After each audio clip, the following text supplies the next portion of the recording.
that whoever heeds discipline shows the way to life. But whoever ignores correction leads others astray.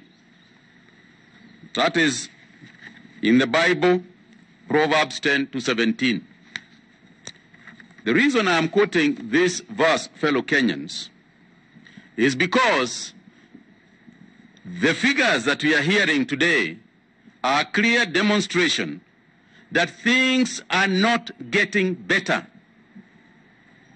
And people who are telling others that things are better are lying to them. And somehow, somewhere along the line, we seem to have come to the conclusion, as a society, that things have gone back to normal. Today's figures show things are far, far from normal. Things are very challenging. And those who are exhibiting the indiscipline that I've referred to, leading others astray, are becoming a common phenomenon. You will remember that 2 weeks ago or so, His Excellency the President de-escalated measures to do with hotels and eateries. You have all seen for yourselves, the media, even people in the media have been calling me and telling me you can see the abuse that people are exhibiting in the eateries and in the hotels. We gave certain protocols, and clearly a lot of people are not following those protocols. Yet there are those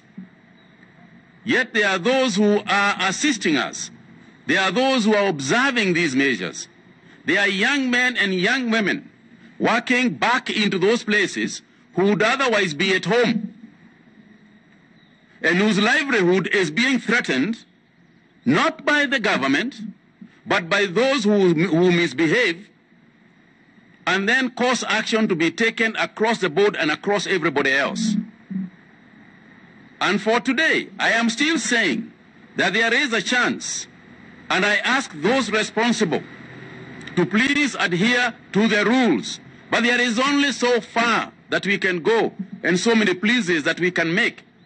So those of you who continue on this path of exploiting Kenyans, on this path of exposing Kenyans, you will bear the brunt of the law. And I want to add here that we will take action. You will face the law. So I am asking and appealing to you to make it unnecessary for our security forces to be so involved in observing hotels that then they are taken away from matters of much more importance. So I want to appeal to those who are not doing the social distancing, who are not doing the hand washing, who are not observing the basic hygiene that we have put in place, that it is as a result of such misbehavior that we are now upwards at 45. And we have been warned by those modeling for us within the Ministry of Health that unless we change, we will continue to see upwards of 50 people per day, and of course this will be correspondingly reflected in other areas of our lives. The fact of the matter is, where we are right now, you are either with Kenyans or you are against us.